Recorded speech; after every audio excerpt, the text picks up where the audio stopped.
Welcome to Blue Talks.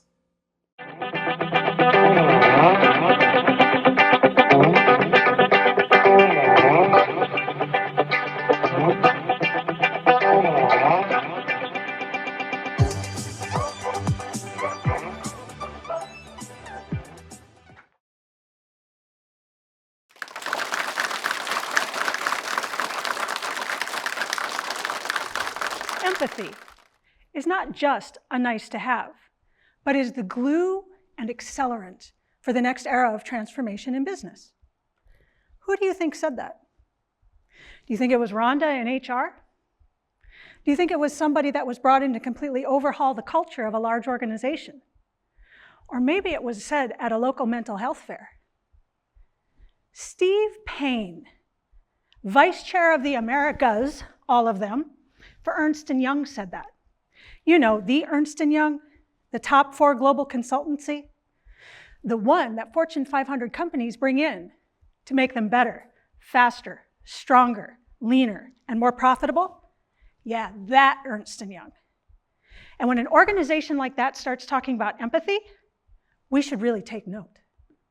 But I'm not talking about empathy as something that's soft and fluffy. Puppies and rainbows and unicorns and cotton candy. I'm talking about a strategic and focused use of empathy to be able to connect with our emotional intelligence skills, like communication. So where does the courage come in? 2 places. Number 1, to be able to connect with someone one-on-one, human to human, takes vulnerability, which takes courage. But the other thing is that we live in a society where command and control leadership rules. To think outside the box and to work outside the status quo takes courage. And what's exactly what we're being called to do.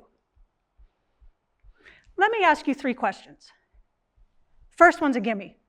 Who here has ever had a boss? Oh, please, come on. Thank you. I would assume everybody, even if it was just your parents, right? How many have had a boss that you basically liked? Like maybe it was someone that if you saw them in the grocery store, you wouldn't run and hide in the bakery aisle before you'd have to talk to them? Excellent. Then all is not lost. But how many of you had a boss that you basically liked, but you knew was undermining their career and yours through a lack of communication? Yes, exactly. And it might not be that guy who's screaming and yelling and throwing papers all over the conference room. It could just as easily be that guy who's very well-meaning, who even looks pleasant, but is completely blind to the fact that their communication is ineffectual. I remember when I first started a position at this large health system, and I was so excited to be there. I couldn't wait. I was doing data analytics, and I was typing away. So I don't know if you've noticed, but I'm kind of excitable by nature. I am what my Uncle Anthony in Chicago would call enthusiastic. So I went into this job with great enthusiasm, and I couldn't wait. So I'm typing away. I'm working on this big revenue project for these physicians. And I'm working, and all of a sudden my Teams goes doink, and I see 2 words. See me. No punctuation.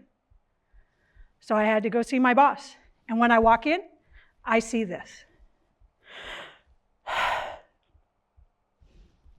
Hi, what can I do to help?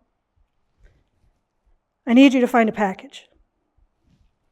Oh, like you need me to track a package? That's fine, give me the FedEx number, I'll figure it out. No, FedEx says it's here, and I can't find it. I need you to go find a package. Well, that's fine, but I really need to get this project done for the physicians. So have you talked to mail? Have you talked to distribution? Who have you? No, I need you to go out in the hospital and find that package. Now, when you see this, Captain's subtext says, talk is done. So I said, all right, I got my phone. Here I go. And off I went. Now let me set the stage for you just a bit. We're not talking about an 11-bed rural hospital. We're talking about a health system that had 46 places statewide. Just the campus I was on had the medical hospital, where they trained doctors, nurses, PAs, and the entire downstairs was dedicated to research. They had the hospital proper, which had 14,000 employees and almost 1,000 beds, and they had a 9-story cancer center. This place was massive, and I'm supposed to go find a package. So out into the hospital I went. 2 hours later, I had gone to 3 mail stations, 2 package depots. I had talked to every mail person I could get a hold of, and I had even gone to the head of shipping and receiving, thinking that her assistant might know something I didn't. And I came up empty-handed.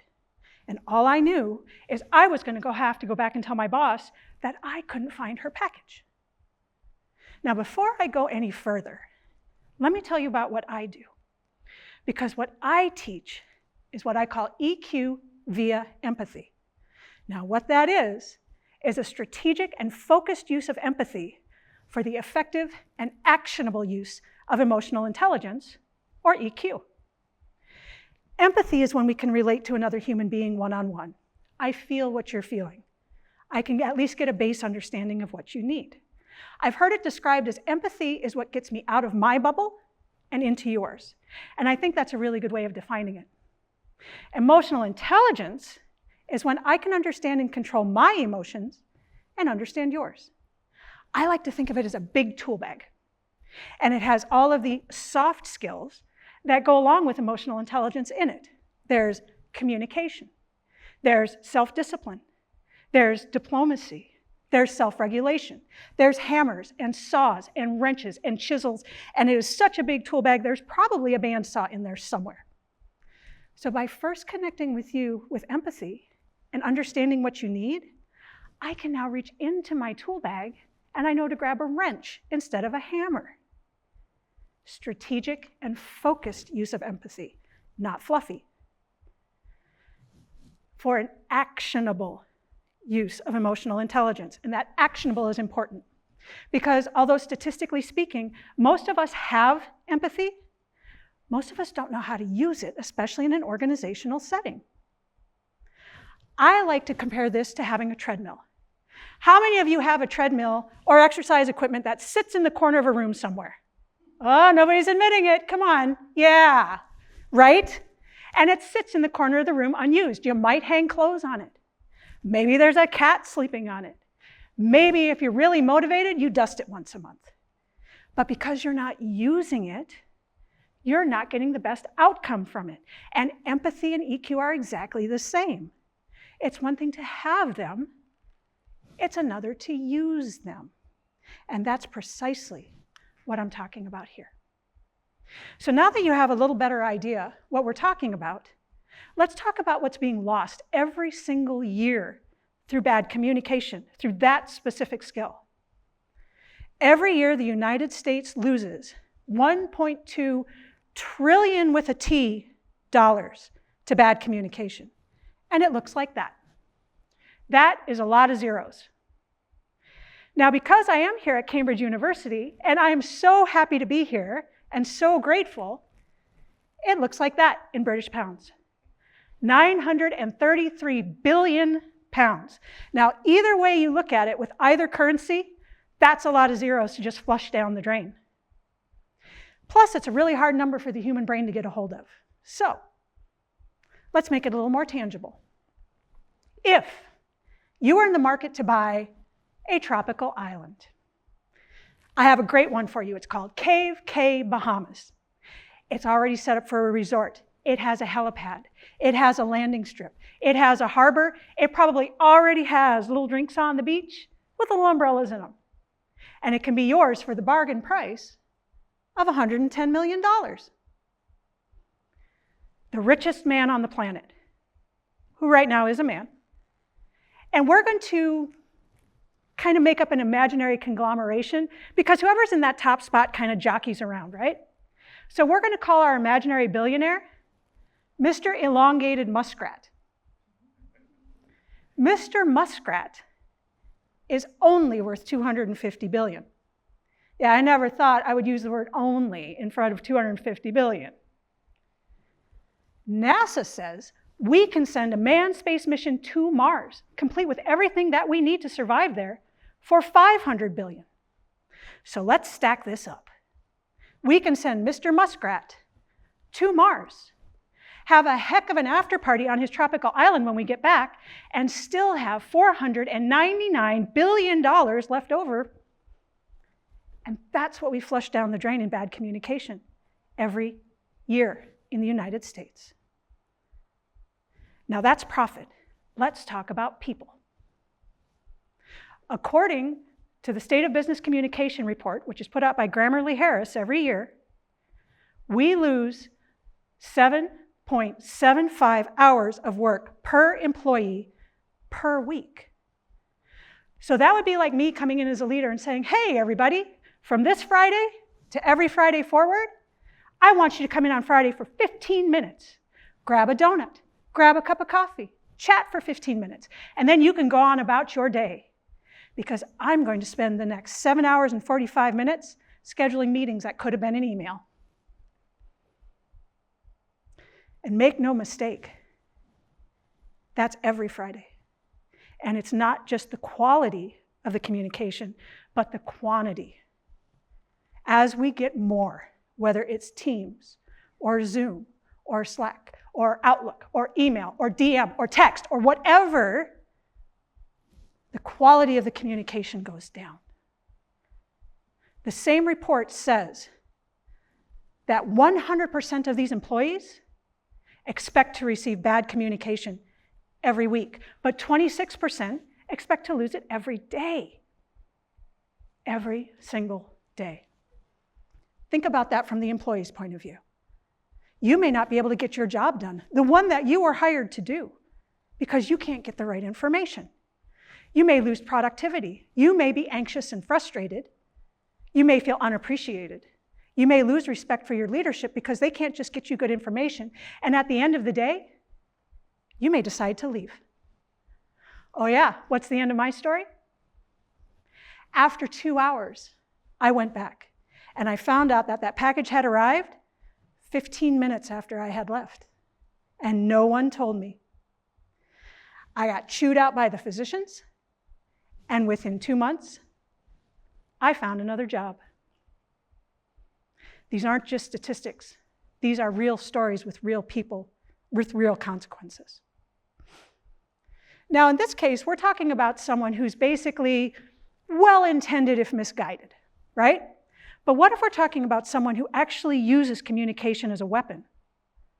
Someone like the lady who was screaming and yelling and throwing papers. Someone who buries you under verbiage if you tell them something they don't want to hear. Someone who skews metrics to make things look different.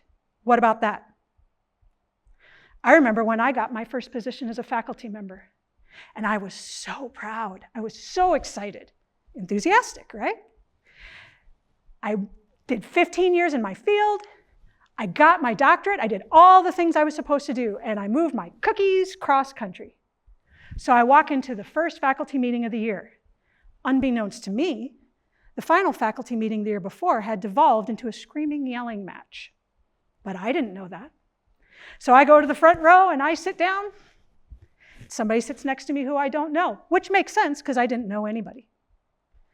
We chat a little bit, everything seems fine, meeting called to order. The boss starts talking. Half an hour into this, the gentleman next to me makes a smart remark. I just kind of laughed it off. It was no big deal.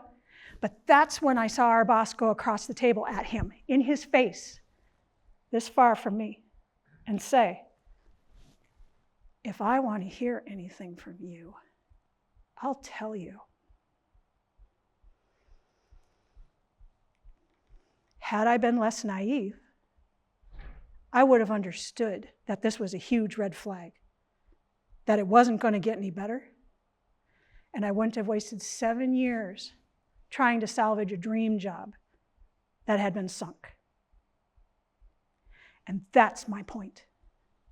Bad communication is not just about revenue, and it's not just about hours of productivity. People lose careers. People lose dreams. They lose their passion and their ambition, and that's not right over something that is so easily solved.